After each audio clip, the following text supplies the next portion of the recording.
तो लेक्चर संख्या 19 के ही वीडियो पार्ट 2 है। क्योंकि लेक्चर 19 जो है कंप्लीट नहीं हुआ था, वीडियो जो है बीच से ही कट गया था। ये दूसरा पॉइंट हमने स्टार्ट किया था कि मतलब अगर आप पिछला वीडियो लेक्चर देखे होंगे तो हमने स्टार्ट किया था तो रीति काव्य स्टार्ट किया था। रीति काव्य में जो है हम बता रहे थे परिचय, परिचय के बाद विशेषताएं, प्रमुख विशेषता की बात कर रहे थे।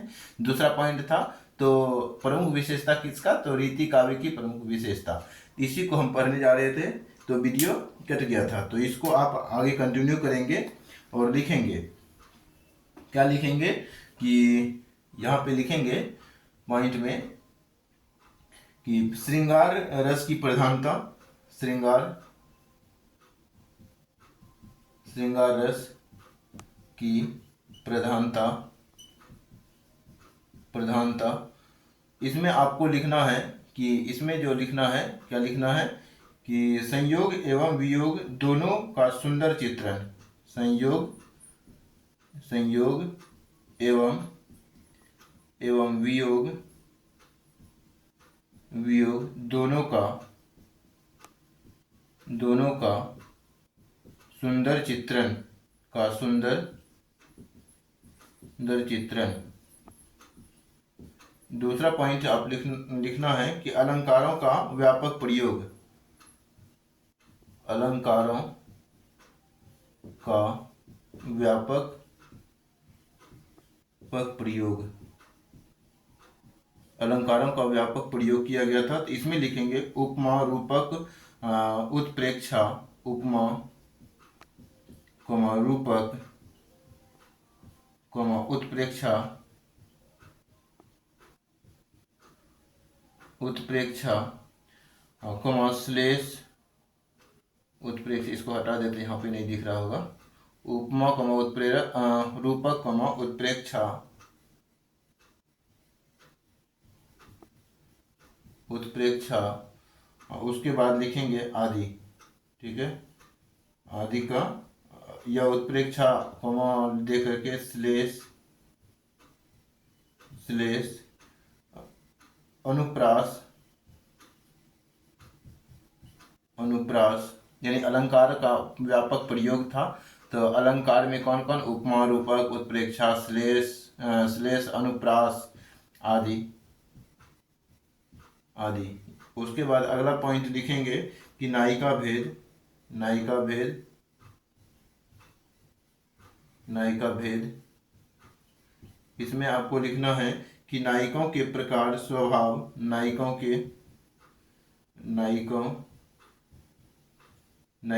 के प्रकार, नायिकाओं के प्रकार स्वभाव और अवस्थाओं का विस्तृत वर्णन, और इसको और ऐसे भी लिखते हैं, ठीक है, मतलब हम इसी को घुमा करके लिखते हैं। आपको समझ में नहीं आता होगा तो ऐसे आप समझ लेंगे कि और हम बोल रहे हैं उससे भी आप समझ सकते हैं। अगर जो शब्द नहीं समझ में आ रहा हो लिखा हुआ तो हम बोलते हैं, उससे भी आपको समझ लेना है। और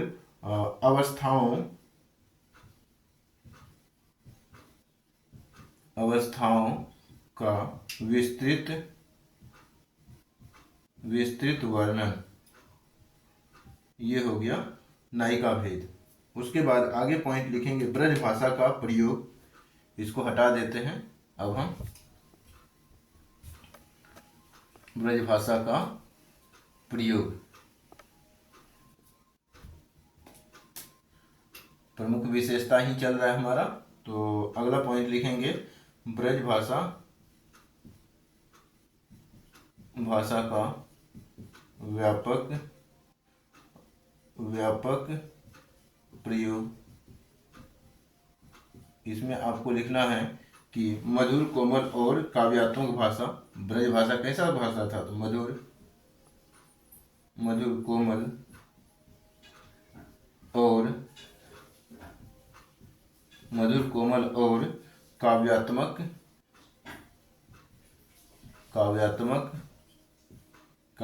भाषा, ठीक है। तो ये हो गया रीति काव्य की प्रमुख विशेषताएं। ठीक है, अगला पॉइंट आप लिखेंगे कि मुक्तक काव्य की प्रधानता, इसमें ही लिखेंगे मुक्तक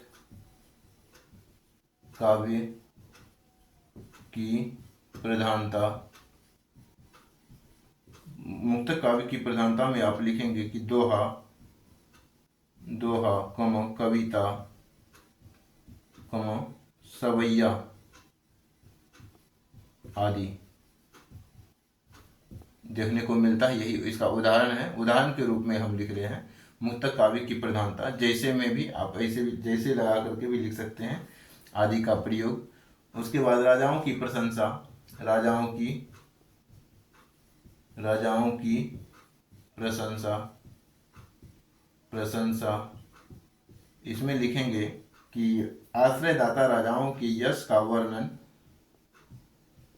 आश्रयदाता राजाओं के यश का वर्णन। ठीक है, यश का वर्णन ये लिखेंगे। उसके बाद काव्य कौशल का प्रदर्शन, काव्य कौशल का प्रदर्शन। काव्य कौशल का प्रदर्शन में आपको लिखना है कि विद्वता और शास्त्रीय ज्ञान को महत्व, विद्वता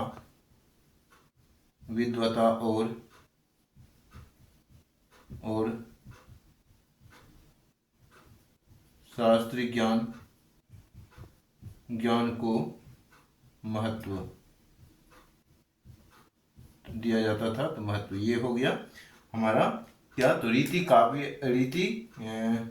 काव्य की प्रमुख विशेषताएं कंप्लीट हो गया। दूसरा पॉइंट हो गया। अब हम रीति काव्य की प्रमुख धाराएं देखेंगे। उसके बाद रीतिबद्ध काव्य हम स्टार्ट कर देंगे। ठीक है, तीसरा पॉइंट आप लिखेंगे इसमें, रीति काव्य में ये हमारा रीति काव्य ही चल रहा है अभी। ठीक है, रीति काव्य की प्रमुख इसी का चल रहा है। तो क्या चल रहा है, तीसरा पॉइंट चल रहा है रीति काव्य की प्रमुख धाराएं। ठीक है, तो इसकी प्रमुख जो धाराएं हैं, इसके 3 प्रमुख धाराएं हैं। ठीक है, रीतिबद्ध काव्य, रीति सिद्ध काव्य और रीति मुक्त काव्य। तो यहाँ पे इसके 3 प्रमुख धाराएं हैं। क्या कौन कौन सी धाराएं हैं? पहला जो धारा है रीतिबद्ध काव्य। दूसरा क्या है, तो रीति सिद्ध काव्य।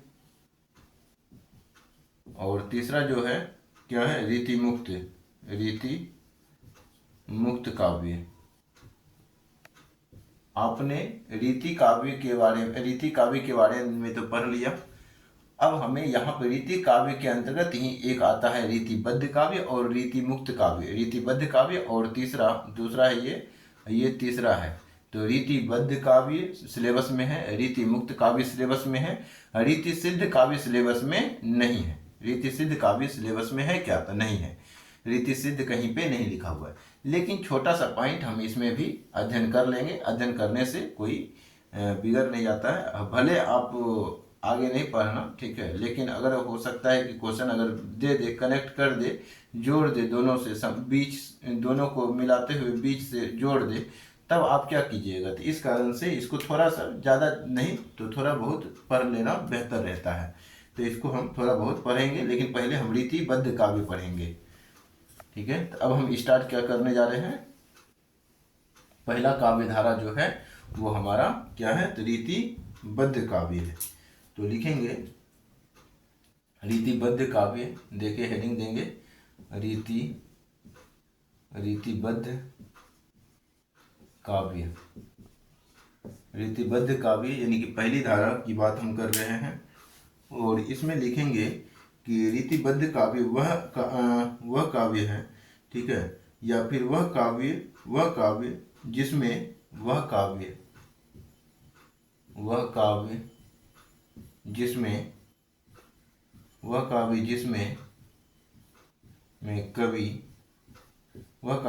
कवि काव्य शास्त्र के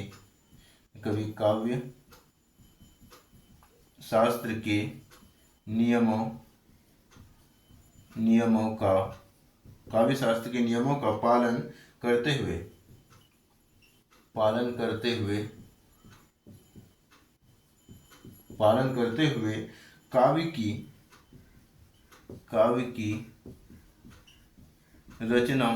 काव्य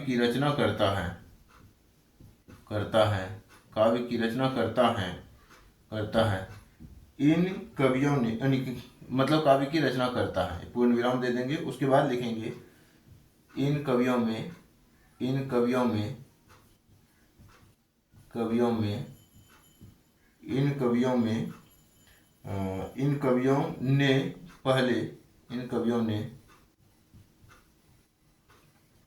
पहले ठीक है,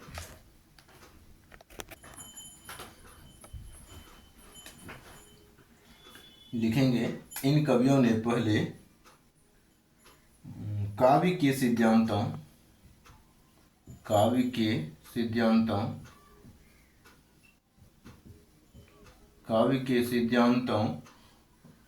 या सिद्धांत बताए, काव्य के सिद्धांत बताए, ठीक है, बताए। फिर उदाहरण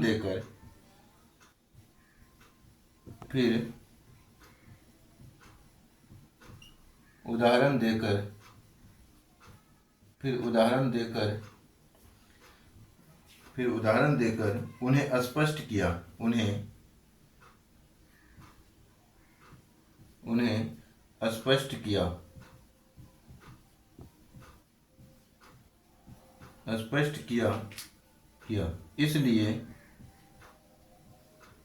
इसलिए उन्हें आचार्य कवि भी कहा जाता है। इसलिए इन्हें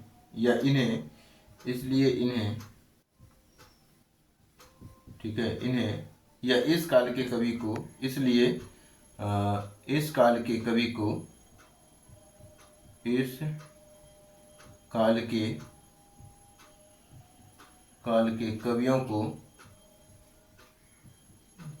को आचार्य, इसलिए इस काल के कवि को आचार्य कवि भी कहा जाता है। कवि को आचार्य कवि भी कहा जाता है।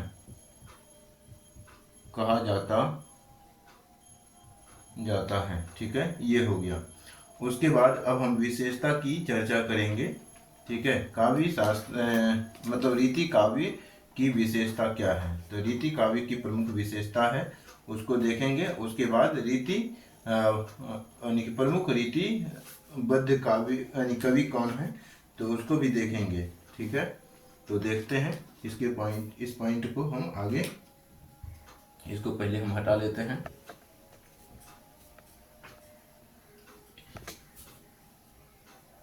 रीतिबद्ध काव्य, तो यहाँ पे विशेषताएं लिखेंगे। रीतिबद्ध काव्य की प्रमुख विशेषताएं, रीतिबद्ध काव्य, इसी को पॉइंट आप लिख करके आप लिखेंगे। रीतिबद्ध काव्य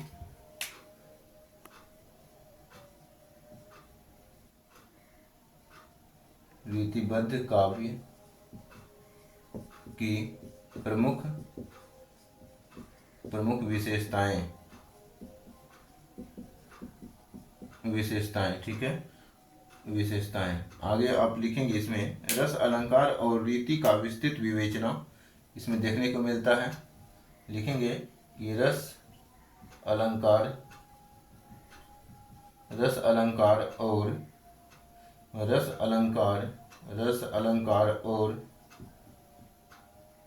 रीति का विस्तृत विवेचना इसमें किया गया है या देखने को मिलता है। काव्य शास्त्र के नियमों का पालन किया गया है। तो काव्य विशेषता यही है ना, काव्य शास्त्र का ये काव्य शास्त्र के नियमों का पालन, काव्य शास्त्र के नियमों का पालन। अगला पॉइंट लिखेंगे कि नायिका भेद का वर्णन, नायिका भेद का वर्णन। ठीक है, अगला पॉइंट लिखेंगे इसमें कि लक्षण और उदाहरण दोनों का समावेशन, लक्षण और उदाहरण दोनों का समावेश। और अगला पॉइंट, लास्ट पॉइंट लिखेंगे शास्त्रीय ज्ञान का प्रदर्शन, शास्त्रीय ज्ञान का प्रदर्शन। ठीक है, शास्त्र ज्ञान का प्रदर्शन। ये हो गया हमारा क्या, तो रीति काव्य की प्रमुख विशेषता। अब हम रीति काव्य के प्रमुख कवि देखेंगे। ठीक है, रीतिबद्ध काव्य के प्रमुख कवि। तो यहाँ पे रीतिबद्ध काव्य लिखा हुआ है, आप इसको लिखेंगे। उसके बाद यहाँ पे लिखेंगे रीतिबद्ध काव्य के प्रमुख कवि। ठीक है, तो अब इसमें लिखना है कौन कौन से इसमें कवि हैं, प्रमुख कवि हैं। तो जो हमें पढ़ना पड़ता है केशव और चिंतामणि। ठीक है, तो यहाँ पे लिखेंगे केशव चिंतामणि।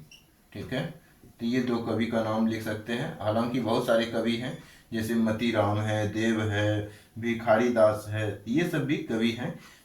तो हमें मोटा मोटा जो कवि का पढ़ना होता है उसी का नाम लिख करके हम काम चला लेते हैं। तो यही बस इतना ही लिखना है, ज़्यादा नहीं लिखना। तो इसके बारे में हम जो है प्रमुख कवि जब हम स्टार्ट करेंगे तो हम तब इसके बारे में विस्तार से पढ़ेंगे। अब हम लिखेंगे रीति सिद्ध काव्य। ठीक है, रीति सिद्ध काव्य और रीति मुक्त काव्य पढ़ करके हम लेक्चर को समाप्त करेंगे। प्रमुख कवि हम अगले लेक्चर में पढ़ेंगे। ठीक है, तो रीति सिद्ध काव्य। अब हम क्या पढ़ने जा रहे हैं, रीति सिद्ध काव्य। रीति सिद्ध काव्य के अंतर्गत हमें लिखना है, मतलब आप हेडिंग देंगे, नहीं तो आप ऐसे लिख करके रीति सिद्ध, रीतिबद्ध हो गया, रीति काव्य। रीतिबद्ध काव्य तो हमने पढ़ा दिया है, रीति सिद्ध काव्य देना है ना। तो रीति सिद्ध काव्य, रीति सिद्ध काव्य। ठीक है, यानी दूसरी धारा है ये, दूसरी धारा। पहली धारा कौन सा, तो रीतिबद्ध काव्य। दूसरी धारा रीति सिद्ध काव्य धारा। ठीक है, धारा, ये धारा हमें पढ़ना है। तो हालांकि सिलेबस में ये धारा नहीं है, लेकिन हमें पढ़ लेना चाहिए। तो इस कारण से हम इसको बता रहे हैं। तो इसमें लिखेंगे कि वे कवि जिन्होंने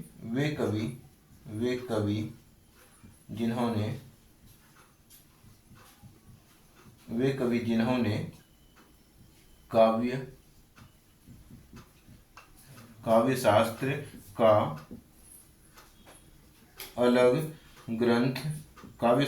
अलग ग्रंथ नहीं लिखा,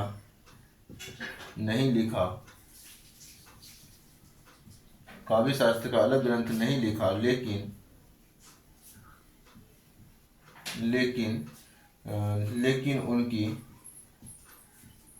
लेकिन उनकी कविता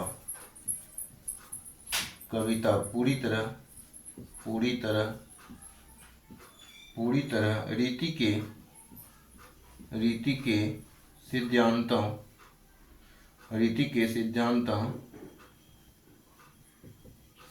के सिद्धांतों के अनुसार है।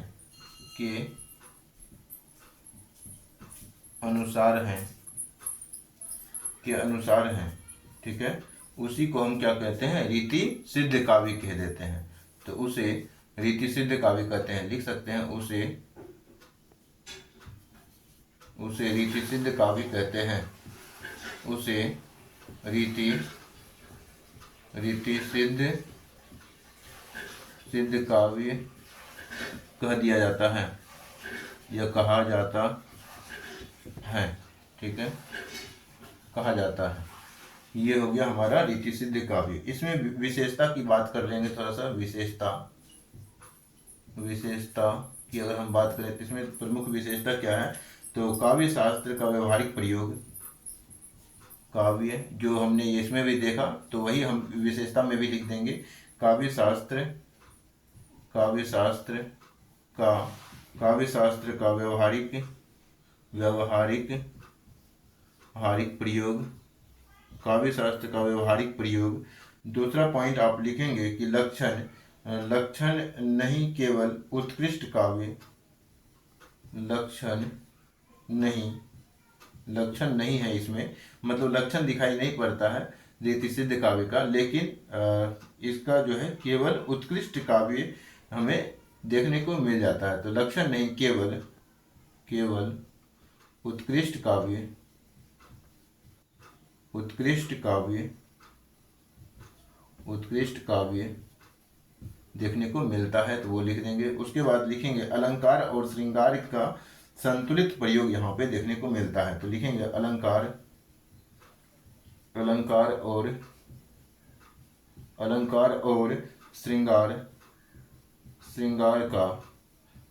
और श्रृंगार का संतुलित प्रयोग, ठीक है, संतुलित प्रयोग। ये हो गया हमारा 3 विशेषताएं, प्रमुख विशेषताएं। और उसके बाद प्रमुख कवि की अगर हम बात करें इसमें, तो प्रमुख कवि लिख करके रीति सिद्ध काव्य को भी हम समाप्त कर लेंगे। दूसरा काव्य धारा है ये हमारा, तो इसमें लिखेंगे प्रमुख कवि, प्रमुख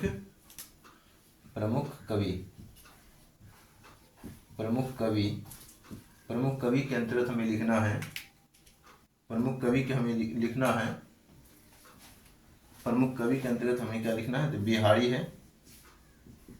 बिहारी है। और दूसरा प्रमुख कवि कौन है, बिहारी सतसई,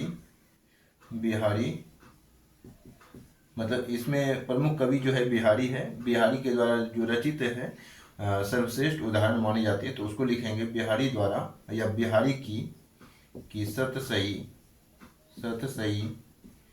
बिहारी की सतसई सर्वश्रेष्ठ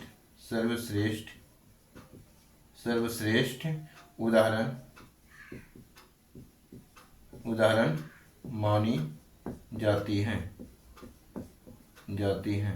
बिहारी की सर्वश्रेष्ठ उदाहरण मानी जाती है।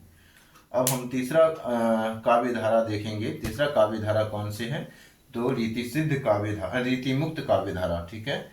तो लास्ट काव्य धारा है, ये पढ़ करके हम लेक्चर को समाप्त कर देंगे। तो लिखेंगे रीति, लिखा हुआ है ही, हालांकि लिख देते हैं,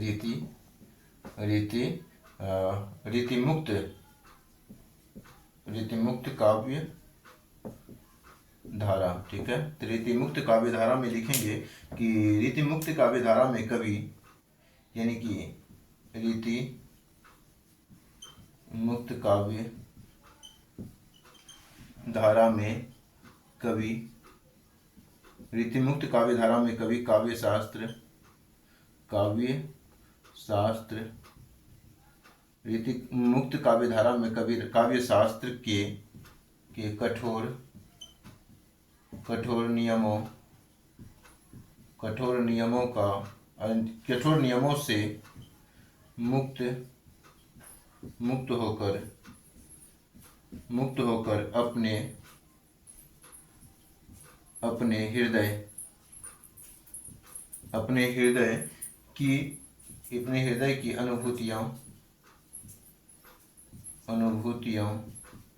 हृदय की अनुभूतियों से काव्य करता है, काव्य रचता है, ठीक है, ठीक है, काव्य की रचना करता है। जैसे आपको पॉइंट असुलियत लगे, आसान लगे, वैसे आप इसको सजा सकते हैं पॉइंट को। अब लिखेंगे विशेषताएं, ठीक है, इसी के विशेषताओं में आप लिखेंगे कि प्रेम की स्वाभाविक अभिव्यक्ति,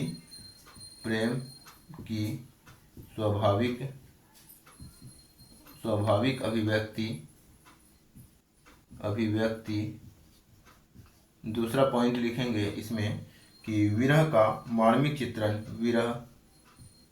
विरह का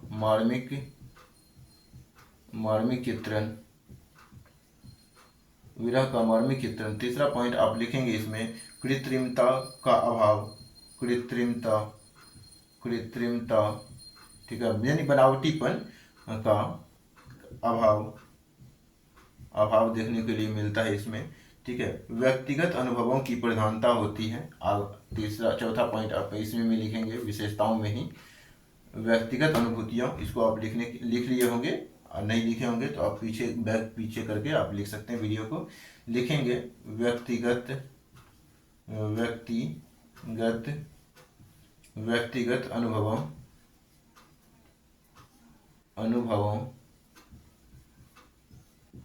अनुभवों की प्रधानता। ठीक है, प्रधानता। अगला पॉइंट आप लिखेंगे भाव पक्ष